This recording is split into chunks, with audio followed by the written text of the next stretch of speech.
속에 빛을 찾아서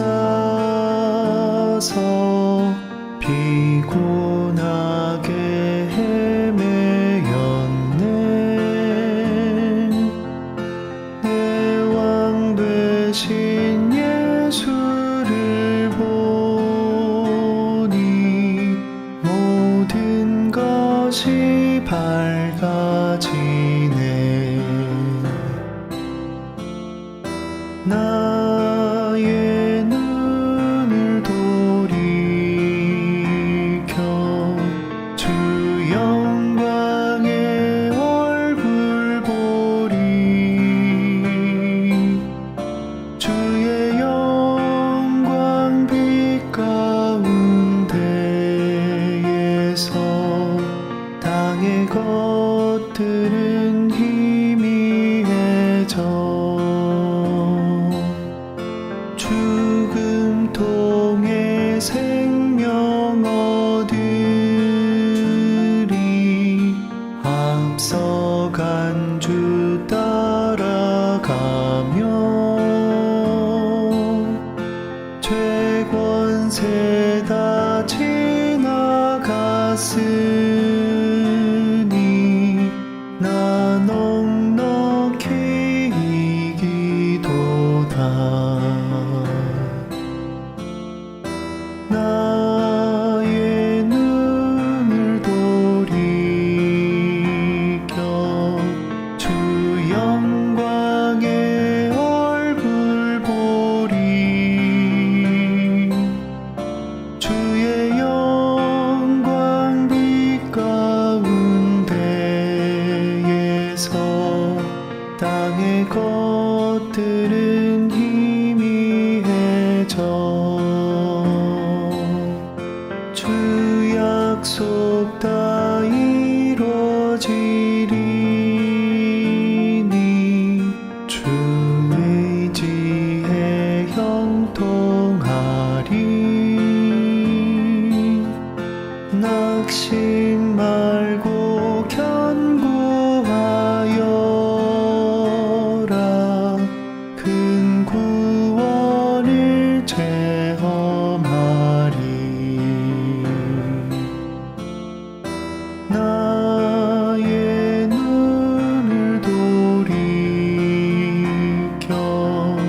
주 영광의 얼굴 보리. 주의 영광 빛 가운데에서 땅의 것들은 희미해져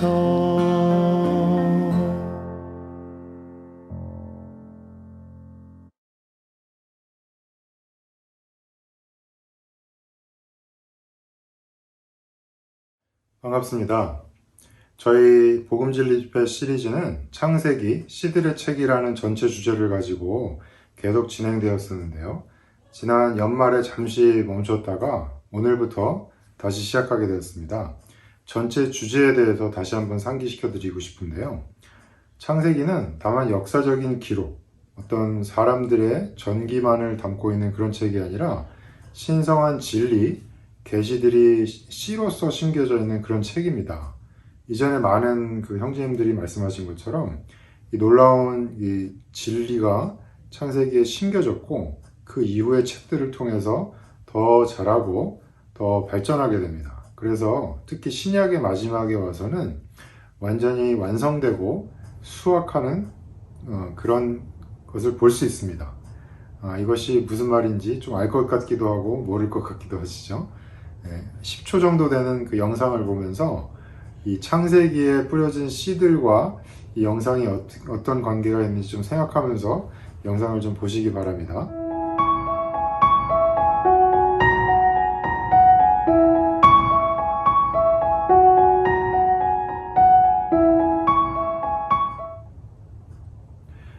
너무 신기하고 보기 좋은 그런 현상이었죠.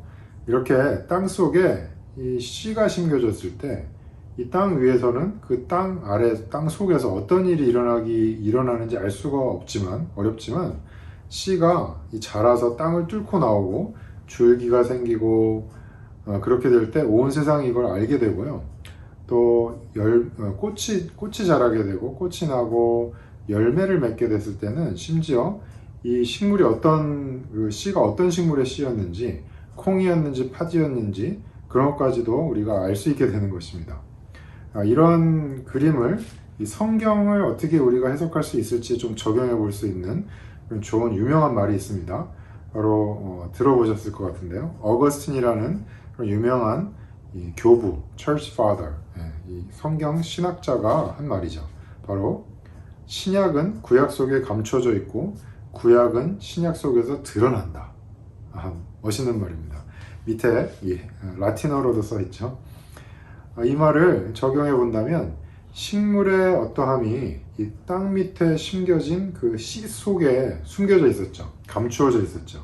그런데 그 씨가 자라고 성장했을 때는 그 식물의 어떠함이 완전히 드러나게 됩니다. 마찬가지로 이 성경의 많은 진리들이 이 씨인 구약, 특히 창세기에 씨의 형태로서 이 땅에 심겨졌는데요. 감추어져 있었는데요. 그 이후의 책들을 통해서, 특별히 신약의 책들을 통해서 더 자라고 발전됐을 때는 우리가 그 모습을 완전히 볼 수 있도록, 이해할 수 있도록 드러나게 된다는 말입니다. 구약에 있는 많은 내용들이 그 내용 자체로는 독립적인 것 같고 이해하기가 좀 어렵지만 이것을 신약에 있는 이 진리의 말씀을 적용해서 볼 때 우리는 이제 이것을 이해할 수 있는 것이고요. 거꾸로 구약에 있는 이런 많은 그림자들, 그림과 같은 이런 내용들 이걸 가질 수 있을 때만 이 신약의 진리들이 설명되는 것입니다. 구약의 스토리들이 없다면 신약의 이 딱딱한 진리들은 이해하기가 어려울 텐데 이 신약의 진리들을 이 구약의 이야기에 적용했을 때 우리는 비로소 완전한 이해할 수 있는 그림을 볼 수 있게 될 것입니다. 특별히 오늘은 아브라함, 구약의 인물 중에서 아주 중요한 아브라함의 스토리를 통해서 이런 그림을, 신약과 구약의 그림을 이해하는 시간을 가져보도록 하겠습니다. 먼저 창세기 12장부터 아브라함의 스토리가 등장하는데요. 전체 창세기가 50장인데 그 중에서 한 12장부터 25장까지 13장 이상이 아브라함에게 할애되어 있으니까 아브라함 아주 중요한 인물이라고 할 수 있겠죠. 그래서 아브라함 하면 생각나는 것이 무엇이 있는지 한 3초 정도 생각해 보시기 바랍니다. 아브라함 하니까 아브라함 링컨 생각하시는 분도 계실 것이고 사라, 아내가 사라였죠. 사라나 아들 이삭을 하나님께 바쳤다. 이런 스토리를 기억하고 계신 분도 계실 것입니다. 그 중에 아주 유명한 것이 무엇이 있냐면 아브라함이 우리의 믿음의 조상이라는 것입니다. 아브라함은 믿음의 조상. 이렇게 생각하시는 분이 많이 계신데요. 오늘은 특별히 이 시간에는 아브라함이 우리의 믿음의 조상이라는 것을 좀 더 알아보도록 하겠습니다. 또 믿음이라는 단어만 가지고도 할 얘기가 너무 많죠. 믿음 참 우리를 고민스럽게 했던 단어입니다. 도대체 나는 왜 믿음이 없을까? 믿음은 어떻게 하면 생기는 걸까? 그리고 주변에 나는 성경이 이해가 안 되는데 자꾸 믿으라고 하니까 반감이 생긴다. 난 교회 생활하기 참 어렵다. 이런 분들도 많이 보셨을 것입니다. 그래서 오늘 믿음이 도대체 무엇인지, 어떻게 하면 우리가 믿음을 가질 수 있는 것인지 성경 말씀을 통해서 알아보기 원합니다. 그리고 아까 말씀드린 대로 아브라함이 어떻게 우리의 믿음의 조상이 될 수 있는지, 우리는 아브라함처럼 유태인도 아닌데 우리가 어떻게 아브라함의 후손이 될 수 있는지 같이 알아보는 시간을 가져보면 좋을 것 같습니다. 그래서 먼저 창세기 12장 2절을 같이 한번 읽어보겠습니다. 내가 너에게 보여줄 땅으로 가거라. 내가 너를 큰 민족이 되게 하고 너에게 복을 주며. 하나님께서 아브라함에게 직접 나타나셔서 하신 말씀입니다. 여기에 보시면 하나님께서 정하신 땅으로 가라고 말씀하셨고 또 복을 주신다고 말씀하십니다. 제가 짧게 아브라함의 스토리를 짧게 아주 간략하게 요약해 보자면 원래 이 갈대아 우르라는 땅에 살고 있었던 아브라함에게 하나님이 나타나셔서 아까 말씀하신 것처럼 이 좋은 땅, 가나안 땅이라는 곳으로 가라고 말씀하시고 이 복을 준다고 말씀하십니다. 그래서 이런 말씀을 듣고 아브라함은 순종하고 제단을 쌓고 실제로 길을 떠납니다.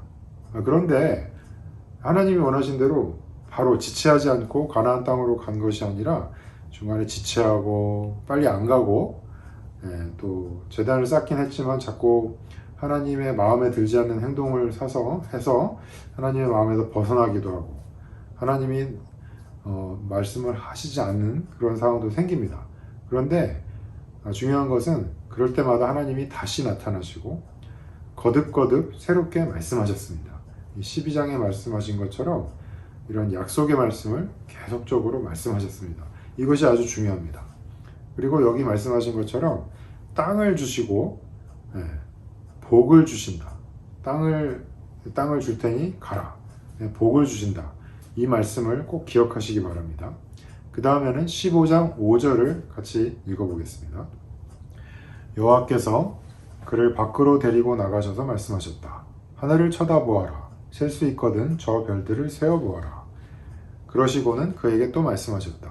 너의 씨가 이와 같을 것이다. 여기서 보시면 씨가 하늘의 별과 같을 거라고 말씀하셨습니다. 이 말씀은 아주 중요한 말씀인데요.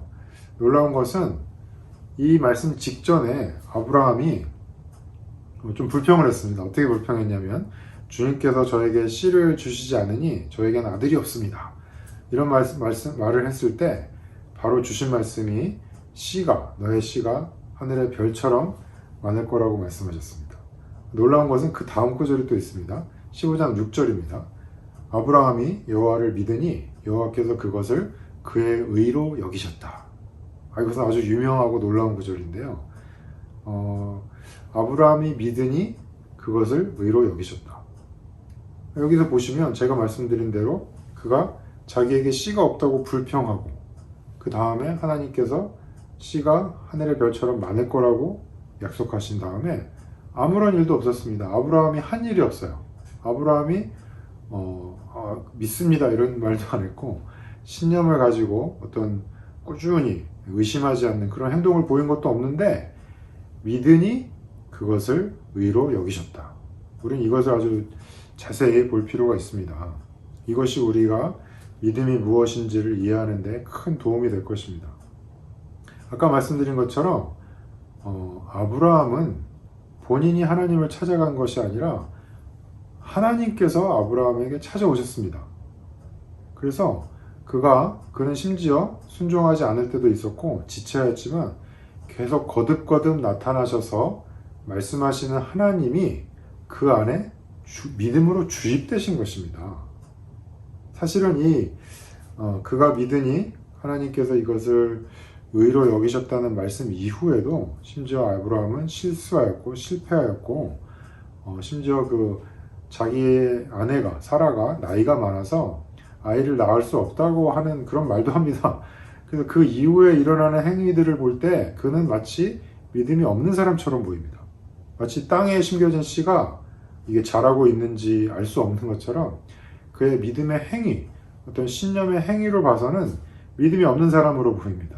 그런데 하나님이 보시는 것은 의롭다고 여기시는 것은 그가 어떤 행동을 하는 것이 아니라 합당한 믿음이 그에게 심겨졌는지를 보신다는 것입니다. 이것이 아주 놀랍습니다. 사실 이것은 우리의 체험과도 아주 동일하죠. 저희가 하나님을 주도적으로 이렇게 찾은 것이 아니라 하나님이 저희를 찾아오셨습니다. 그래서 계속 거듭거듭 말씀하셨습니다. 저희 부모님을 통해서 말씀하셨고 친구들, 직장 동료들, 어떨 때는 룸메이트, 또 학교 선생님을 통해서 그들이 전한 복음의 말씀을 통해서 하나님이 그들을 사용하셔서 우리에게 말씀하셨습니다. 거듭거듭 우리는 관심 없다고 하는데도 계속 거듭거듭 말씀하셨습니다. 그리고 또 어떻게 하셨죠? 그 다음에 우리에게 그분 자신을 이렇게 주입하셨습니다. 우리는 큰 믿음이 없는 것 같지만 이런 말씀을 들을 때 로마서 10장에서 뭐라고 말했죠? 믿음은 말씀을 듣는 데서 생기는 것이고 그리스도의 말씀을 듣는 데서 생긴다고 했습니다. 이런 말씀을 계속 들을 때에 그 말씀을 통해서 믿음이 우리 안에 주입된다. 이것이 하나님이 우리를 의롭다고 보시는 그런 놀라운 것입니다. 우리는 이런 방식으로 이런 관점에서 믿음을 볼 필요가 있고 하나님이 의롭다고 여기시는 귀히 여기시는 믿음이 다름 아닌 하나님께서 나타나셔서 말씀하실 때 생기는 우리 안에 주입되는 그런 믿음이라는 것을 볼 필요가 있습니다. 그리고 두 번째로 중요한 것은요. 어떤 것을 믿었느냐가 중요합니다. 아브라함의 어떤 믿음의 견고함, 신실함으로 볼 때는 그다지 이렇게 본이 된다라고 보기가 좀 어려운 것 같아요. 제가 생각해 볼 때 구약의 다른 인물들이 오히려 아브라함보다 신실하게 순종하고 또 의심하지 않았다고 생각할 수 있을 것 같습니다. 요셉이 더 아브라함보다 나은 것 같고 다니엘이 좀 더 나은 것 같습니다. 그런데 왜 아브라함이 믿음의 조상이 될 수 있었을까요? 그는 그의 어떤 행위나 믿음의 신뢰도로서는 약했다고 할 수 있지만 그는 어떤 것을 믿었냐면 그 내용이 중요한데요. 자신은 약하고 할 수 없지만 하나님께서 그분 안에 무언가를 일에 넣으셔서 그에게 하나님의 계획을 수행할 수 있는 씨를 산출하신다는 것을 믿었다는 것입니다. 이런 하나님의 놀라운 계획을 수행하는 씨를 산출한다는 것을 믿은 것은 아브라함이 처음이었습니다. 성경에서 이것은 아주 놀라운 사상인데요. 사도 바울은 이 놀라운 사상을 하나님의 계획, 하나님의 경륜이라고 말했습니다. 그 내용이 무엇이냐면 하나님께서 그분 자신을 이 생명으로서 우리에게 분배해 넣으셔서 우리를 통해서 표현되시고 완전히 드러나신다는 것입니다. 이것이 성경 전체에서 아주 중요한, 아주 핵심이 되는 사상인데요. 바로 이 내용을 아브라함이 받아들이고 믿었기 때문에 하나님께서 이것을 의롭다고 여기신 것입니다. 다만 어떤 외적인 축복들, 하나님께서 내가 열심히 일하면 좋은 직장을 허락하실 거야, 좋은 배우자를 주실 거야, 이런 외적인 축복을 단순히 믿는 것은 어떻게 보면 필요하지만 아브라함이 가졌던 그런 믿음과는 좀 성질이 다릅니다. 우리는 하나님의 계획, 하나님이 특별히 우리에게 심겨지시고 우리를 통해서 많은 일을 하실 수 있다. 하나님의 계획을 수행하실 수 있고 그분 자신을 우리에게 주입하신다.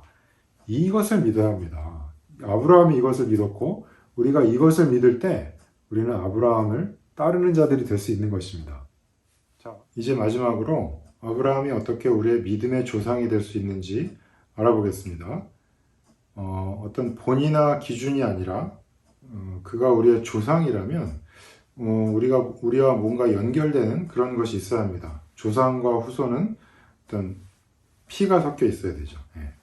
어떤 혈연 관계, 그런 관계가 있어야 됩니다. 또 합당한 후손이라면 조상의 어떤 것을 물려받을 수 있는, 상속받을 수 있는 그런 관계가 있어야 된다고 말할 수 있을 것입니다.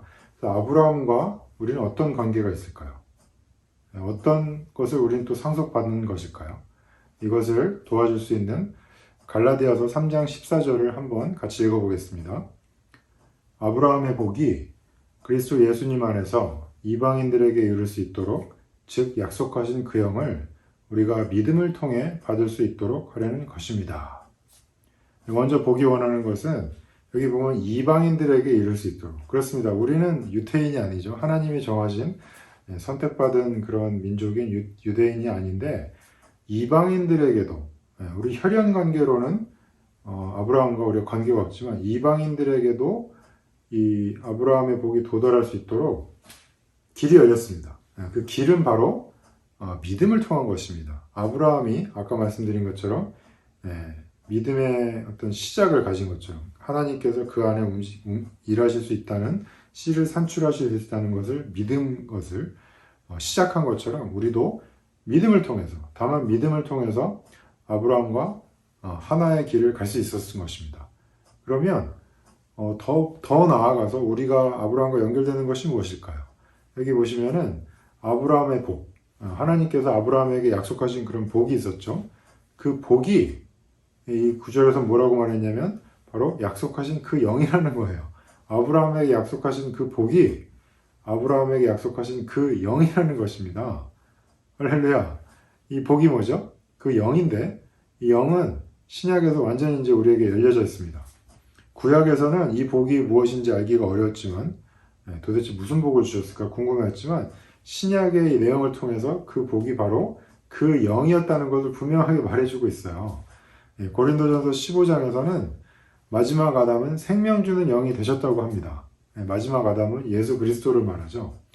예수님께서 하나님께서 사람이 되셔서 죽고 부활하신 이후에 생명 주는 영이 되셔서 이제 믿는 이들인 우리들에게 들어오셨습니다. 믿기만 하면 구원받을 수 있고 그분의 생명을 받을 수 있게 됐어요. 그 영을 받는 것이 생명 주는 영을 우리가 받아들이는 것이 바로 복입니다. 이것이 아브라함에게 약속하신 복이에요. 그래서 이 복이 그 영이 아브라함과 우리를 또 연결해 주는 것입니다. 아브라함의 씨가 우리 오늘 설명은 못했지만 예수 그리스도인데요. 그리스도는 마태복음 1장에 나오는 것처럼 다윗의 후손이시고 아브라함의 후손이시죠.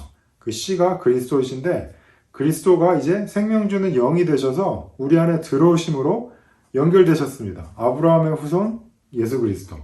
그리스도가 마지막 아담인데 생명 주는 영이 되셔서 우리 안에 오셨으니까 이제 아브라함과 예수 그리스도와 우리가 하나로 연결되는 것입니다. 게다가 아브라함에게 약속하신 복이 그 영이 우리에게 주어졌어요. 이것이 놀라운 이 상속받는 우리의 그 유산이고 놀라운 것입니다. 우리가 이것을 누릴 수 있습니다. 그 영을 지금 접촉하고 누릴 수 있습니다.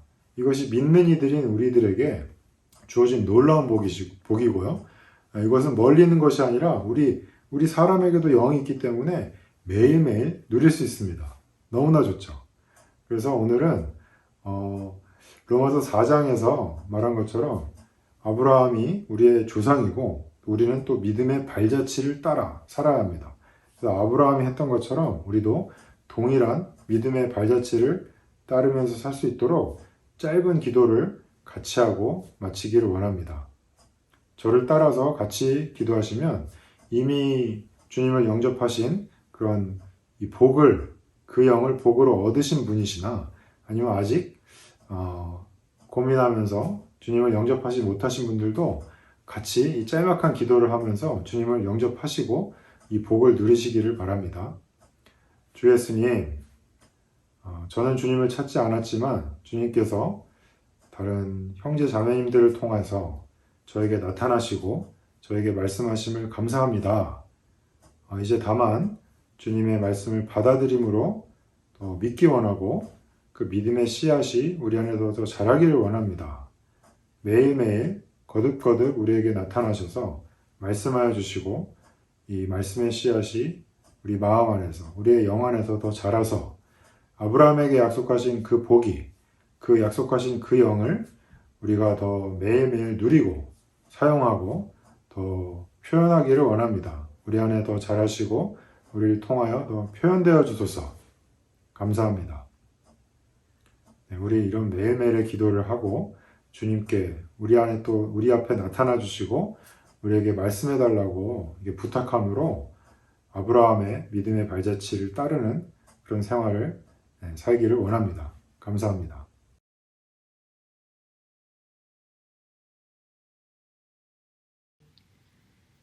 안녕하세요. 저는 한하이의 자매라고 하고요. 이번에 2년차 훈련 들어가는 훈련생입니다. 제가 생활 가운데서나 또는 훈련 가운데서 누렸던 것을 쉐어하고 싶어서 이렇게 영상을 찍게 됐는데요. LA 교회 성도들하고는 제가 대학교 초창기에 많이 교회 생활을 LA에서 했었고, 그리고 그때 당시에 제가 많은 돌봄과 그리고 많이 되게 스윗한 교회 생활을 했던 것으로 제가 기억이 많이 있어요. 그래서 이번에 훈련해서 시간 날 때마다 홀미팅에 가서 서로의 누린 그리스도를 되게 많이 누리고, 그리고 오랜 시간 동안 알던 지체들하고 이제 계속 건축을 할 수 있다는 것이 저에게는 너무나 귀한 것 같습니다. 제가 이번에 누렸던 것은 요한복음 15장 5절인데요. 여기서 보면 나는 포도나무요 여러분들은 가지들입니다. 그가 내 안에 내가 그 안에 거하면 그 사람은 열매를 많이 맺습니다. 왜냐하면 나를 떠나서는 여러분이 아무것도 할 수 없기 때문입니다. 라고 합니다. 어떤 책자에서 제가 읽었던 것이 만약에 어떤 사람이 포도나무 있는 가지에게 무엇을 하냐고 물은다면 그 가지는 이렇게 대답을 할 것이라고 이제 가정을 했는데 그 가지는 나는 무엇을 해야 할지 모릅니다. 다만 이곳에 거하고 포도나무를 누릴 것만 알 뿐입니다. 내가 얼마나 행복하고 안식이 가득한지를 보십시오. 나에게는 어떤 짐도 없고 심지어 책임도 없습니다. 나는 다만 포도나무 안에 거하고 포도나무가 내 안에 거하도록 하고 있습니다. 라고 할 것이라고 하였습니다. 주님이 우리를 포도나무의 가지라고 비유를 하시고 그분 자신이 포도나무라고 하셨는데요. 포도나무의 가지는 생명의 관계라고 할 수 있습니다. 그래서 가지는 포도나무로부터 공급을 누리고 열매 맺는 역할을 하고 있는데요. 많은 때에 제가 이제 훈련에서 규례와 규정들이 많이 있는데 그것을 저의 힘이나 어떤 천연적인 어떤 것으로 하려고 할 때 많은 실패가 있었고 또한 생활 가운데서 어떤 우리의 천연적인 것으로 주님의 일을 하려고 할 때에 그것이 실패로 많이 이제 실패한다고 많이 느꼈던 부분들이 많이 있었습니다. 근데 이제 이 말씀을 보면서 제가 많이 누렸던 것은 포도나무의 가지들로서 주님이 우리에게 요구하시는 것은 다만 포도나무 안에 거하고 그리고 그 포도나무로부터 공급을 받으며 포도나무를 누리고 그럴 때 우리가 자연스럽게 열매가 맺힌다고 하셨습니다. 그래서 우리가 많은 때에 많은 것을 분투하고 우리의 밖의 것을 주의하기보다는 우리가 영접하고 우리가 주님을 믿고 영접했을 때 우리 안에 들어오시고 생명과 생명 공급이 되시는 주님을 더 바라보고 또 그분 안에 거할 때에 그분은 자연스럽게 우리 안에서 역사하시고 생명을 내보내시며 또한 우리 안에서 자연스럽게 열매를 맺는 생활을 그분이 살아내신다고 하셨습니다. 또한 또 제가 누렸던 다른 것은 우리는 그분의 형상에 따라 지음을 받은 그릇들이라는 것입니다. 장갑이 사람의 손 모양에 따라 손을 담기 위해 만들어졌듯이 우리도 하나님의 형상에 따라 만들어진 그릇으로서 오직 하나님을 담기 위한 용도로 만들어졌다는 것입니다. 많은 때에 제 경험에서 비추어 보면 저는 하나님 외에 다른 것들을 담기도 하고 또 다른 것들을 추구함으로써 제 안에 그릇인 제 안에 하나님 외에 다른 것들을 담았을 때 정말 제 안에 참 안식과 만족이 없었던 것을 많이 봤습니다. 그렇지만 우리가 이것을 제가 이제 보면서 그분만이 우리의 참 만족과 안식이 되시고 그분이 우리를 세우실 때에 우리는 또한 그분의 영광에 이른다고 하였습니다.